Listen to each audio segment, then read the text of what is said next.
By the end of this video, I can pretty much guarantee that you will be a significantly better player in the wind. If you're like me, you live in a more variable climate area, somewhere that's colder during the off season. This time rolls around, it starts to get windy outside, the weather gets a little bit nicer, it gets warm then cold, you're just gonna get all sorts of crazy weather conditions, and with that always comes more wind. If you've watched any of the Pro Tour this time of year, this year or any other year, you'll know that there's always crazy windy conditions, canceled rounds, all sorts of crazy stuff, and the players that can score well in the wind, that know how to use their disc the right way, that know how to make the best decisions, are the ones who are able to come out on top and have successful tournaments even when the conditions are difficult. And you can do the same. It is not something that is unique to players with a high skill level. Just knowing what to do in certain conditions, regardless of how good you are, can make you a way better player in the wind. And I'm here to pass that knowledge on to you so that you can become a better player even when the conditions aren't great. I'm gonna break this up into a couple of parts. We're gonna talk about why and how wind affects discs, what you're supposed to do in throwing in different wind directions and conditions, how to putt in the wind in different wind directions and conditions, how you can temper your mental game in a way to play better in the wind, and just some general tips on windy days to make you a better player. So firstly, let's talk a little bit about the flight of a disc. Now, a flying disc is actually a somewhat complicated thing. It's not super easy to understand the physics of it. There's actually a lot of stuff going on, especially when you introduce turbulence and wind, but I'm gonna try and break it down for you in a way that makes it easy to understand and give you a couple just check boxes to tick off in your head when you're deciding what you want to throw in windy conditions.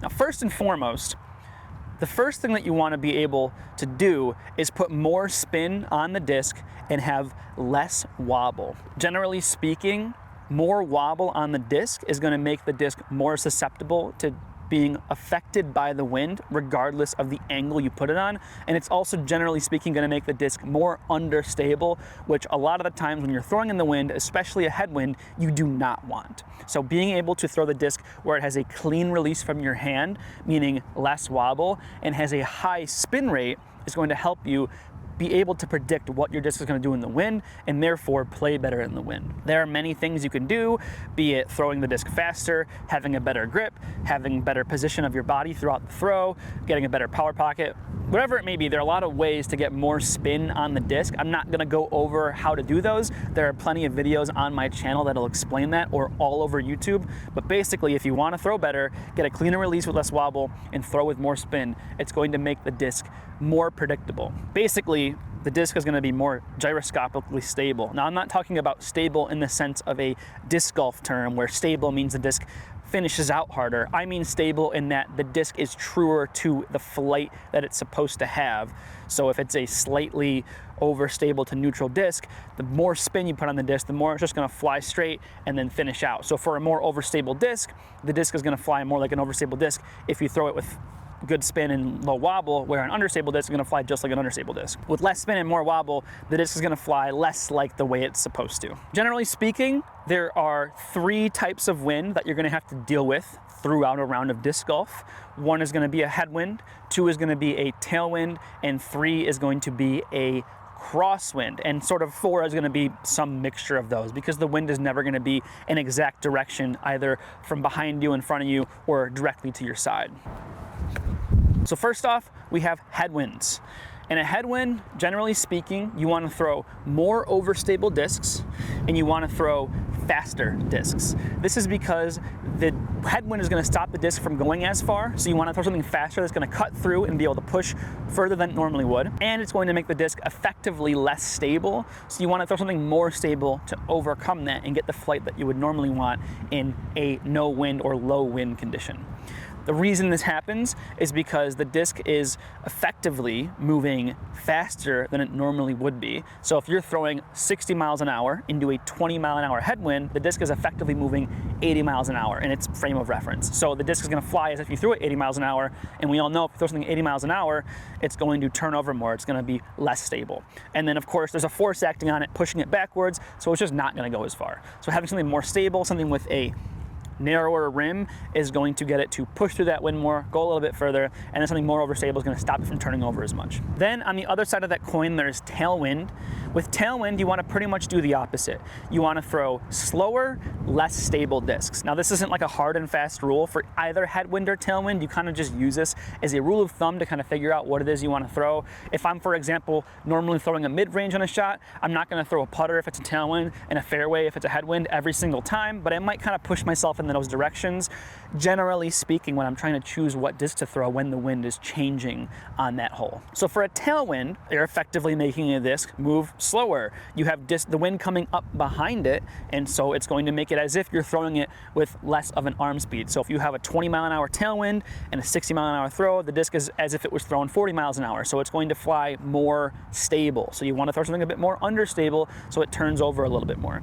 You also are going to get it pushed a little bit further. So you don't want to throw something super fast because it's going to probably get pushed further past your target than you're used to throwing. Now with both headwind and tailwind, the throw is also going to be affected by the nose angle. And nose angle is going to be something that's going to be a bit misunderstood when it comes to wind, I think, because a lot of people talk about throwing nose down. And while the term nose down is correct in the relation to how you're throwing the disc, when it comes to relative to wind, nose down is a bit less understood. Let me explain why.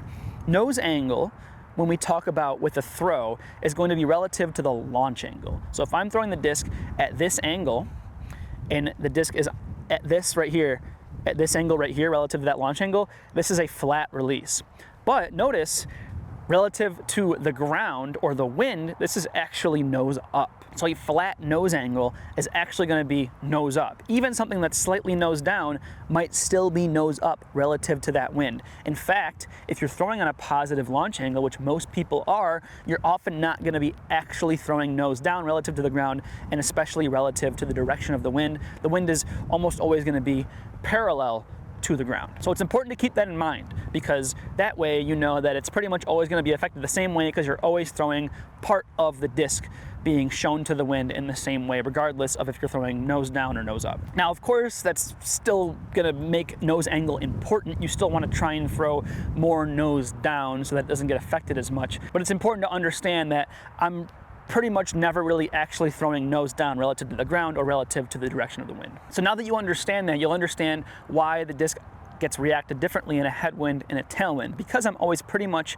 having the bottom of the disc shown or the top of the disc shown to the wind, because it's always effectively nose up relative to the ground or the wind direction, then you'll know that into a headwind, since I'm showing this surface area under here, remember surface area is going to be very important. Whatever surface area of the disc is being shown to the direction of the wind is going to influence the way that it flies. So if I'm going at the wind, if I'm going into a headwind, I'm going to have the bottom of the disc being shown to the wind.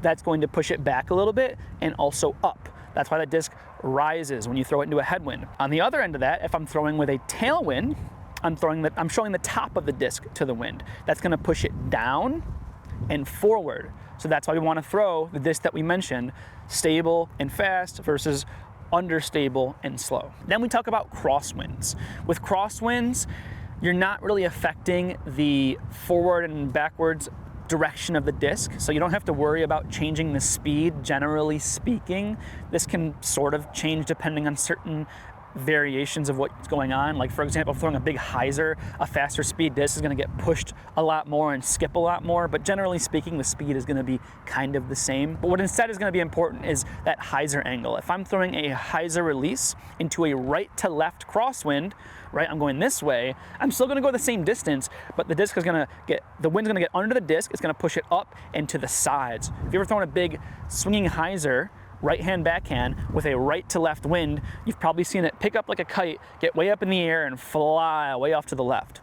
On the other end of that, if I were to throw an anhyzer with a right to left wind, it's going to get down to the ground really fast and it's going to get pushed off to the left as well. So if you were throwing a roller with a right to left crosswind, the disc likely got to the ground very quickly and then got pushed off to the side very fast. And then if the wind is coming the other way, left to right, a hyzer is going to get pushed to the right a little bit, but mostly pushed down, and an anhyzer is going to get pushed off to the right, and it's gonna get lifted up a little bit. So if I have kind of like a tail left to right wind, a big anhyzer is gonna get a ton of distance. It's gonna maybe be a little bit variable, but that's kind of like when you see guys setting the distance world record, they're usually going for kind of like a left to right tailwind, so they can put it up in the air, kind of nose down. With that anhyzer, the wind is gonna get under the disc and push it further. And then when you put it all together, you're gonna have some mixture of either headwind and crosswind or tailwind and crosswind, and you're gonna have to kind of make a judgment call on, depending on what mixture of those you have, what disc you're gonna throw and what you think the wind is gonna do. But if you can understand that key thing of what the headwind does, what the tailwind does, and then the crosswind, and then also thinking about what surface area, what surface of the disc am I showing most to the wind, it's gonna help you understand what the disc is gonna do after it leaves your hand. Now on to putting. Putting is pretty similar. We're gonna have headwind, tailwind, and crosswind. Into a headwind, usually you're gonna see the putt rise up. I think most people putt nose up. If you putt nose down, you might actually see the disc get knocked down into a headwind because, again, you're showing the top of the disc to the wind and it's gonna get knocked down. Now, because we're not sort of launching the disc up like this, usually we're putting pretty flat to the ground, so it's not gonna get affected as much, but most people putt nose up just a little bit, and that's why you see when someone putts into a headwind, they pop the disc up like this, you show this bottom part of the disc to the wind, and it's gonna get just popped up in the air and sent flying in whatever direction. And so that's why when you putt into a headwind, what you wanna do, generally speaking, is have a bit more of a spin putt and keep the disc a little bit flatter to the ground. That's gonna allow the disc to kind of cut through the wind, get to the chains, and settle into the basket. If you throw more of a push putt, it's usually gonna be a bit more nose up, and if you don't have it flat to the ground, it's usually gonna get sent somewhere flying. Also, you wanna try and keep it a little bit lower. Generally speaking, when I'm putting into a headwind, I'd rather it hit the cage than go flying over the basket, because that's when it's gonna just get sent and go somewhere crazy, and I'm gonna have some very difficult putt coming back. In a tailwind, you have pretty much the opposite. Almost all the time, the disc is just gonna completely drop. There are times when if you somehow putt super nose down, it can get sent flying over the basket. But again, most people putt pretty nose up, so generally speaking, it's just gonna drop. So when you throw into a tailwind with a putt, you wanna give the disc more height because it's going to drop. If you've ever putt in a lot of tailwind, you'll know exactly what I'm talking about. A lot of the times, because the disc doesn't have a ton of spin, it's just gonna drop like a brick. And so you want to account for that. Sometimes you're putting with the disc way above the basket and it's gonna drop right into the chains. Usually, I want to have a tailwind putt because I can just give it a ton of height. It's usually not gonna go anywhere, and even if I put it past the basket, it's gonna drop right behind it anyways. Then there's putting in crosswinds. If I have a left to right crosswind, I'm pretty much thinking of it as almost exactly the same as a tailwind. I'm just gonna expect the disc to drop. Again, if I have the wind coming in left to right, especially if I'm putting on hyzer, most people are putting on hyzer, it's gonna hit the top of the disc and knock it down. There's not enough speed or distance for it to be getting pushed way off to the right. And the disc is also kind of flying in the air. Most of the wind is getting under it, so the wind hitting the top of it really isn't doing much in terms of lateral movement. It's mostly just knocking it down. So if you're putting into a left to right crosswind, I also think that's a good wind to putt in because it's pretty much just gonna knock the disc down. Now, a right to left crosswind, again, especially if you're a hyzer putter, which most people are, is going to push your disc off to the side. Again, we have this room under the disc for the wind to get under it, and that's actually gonna start pushing it off to the side. So that's actually gonna start getting some lateral movement and lifting our disc a little bit, and that's where we're gonna start running into trouble. So those can be pretty difficult. Generally speaking, I think headwind putts are very, very hard, and right to left crosswind putts are pretty much the hardest thing to deal with. If you can avoid them in any way you can. And to avoid them, you wanna think about where you're landing relative to the basket. Unless you have a tricky green, I think most people, generally speaking, are just trying to get as close to the basket as possible. When it is windy, and when it is very windy, instead of thinking about getting close to the basket, you want to think of putting the disc on a certain side of the basket so you have a favorable putt. I'm usually going to try and land somewhere where I am going to have a tailwind putt. So right now with this wind, I have a pretty extreme right to left crosswind. If I'm pointing at a basket over there, I'm probably gonna throw a forehand hyzer that's gonna finish out to the right of the basket so that I'm putting back this way with a tailwind that's gonna drop my disc. It's gonna make less things happen to the disc. There's one more thing you can use to help you a little bit when you're putting, and that is trying to get the disc lower in the basket and kind of nose down. If you've watched DDO, I think it was a couple years ago when it was super windy, that James Conrad putt that he put right into the middle of the basket and it pushed it back out. No, I mean for this whole card. Oh. Oh my goodness. Once the disc goes into the basket, it's kind of being held up a little bit up in the air, and the wind can cut through the chains and hit it and knock it right back out of the basket. So you want to try and get it pushing a little bit nose down into those chains, especially on those little short putts, and low in the basket if you can. If you can just sneak it over the rim, that's going to stop it from hanging up here, getting stuck up in the chains, and getting pushed around by the wind.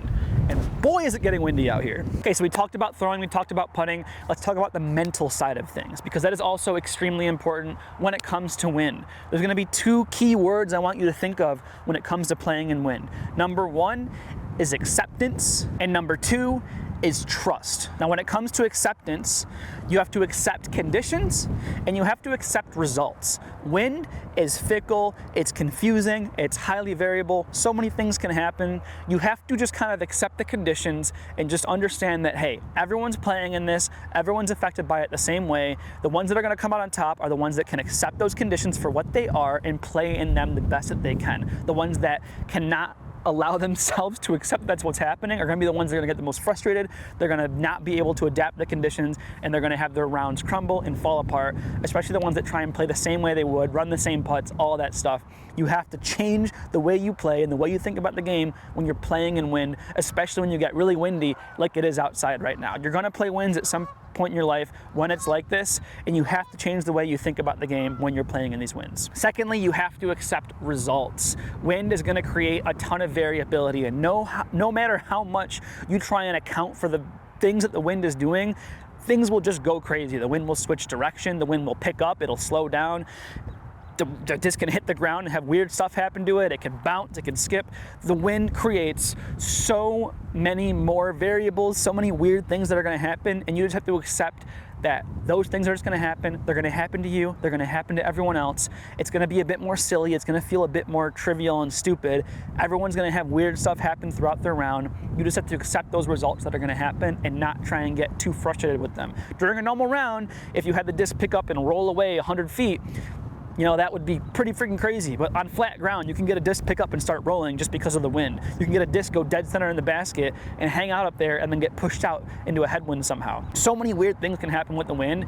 You just kind of accept that they're gonna happen, and when they do happen, just laugh it off and move on, because it's happening to everyone. And the last word is trust. You have to trust the decisions you're gonna make in the wind. When you're throwing more stable discs, faster discs, slower discs, less stable discs, whatever it may be, you're throwing certain different shots that you would normally throw, you're putting in a way that you know the wind's gonna swing it into the basket a little bit. You have to 100% trust in the decisions you're making, and just trust that the wind is gonna do what you expect it to do. Like I said, the wind might create different results than you expected, but when you're making those decisions, you kind of just have to trust that it does what it's gonna do. And then when it happens, the wind might just screw you, and that's just how it goes. But when you're making those decisions, if I'm putting with a tailwind, I have to just give it that height and trust that it's going to drop and go in the basket. If I don't, on the large scale, it's not going to work out for me. I have to trust the decisions that I'm making when it's windy.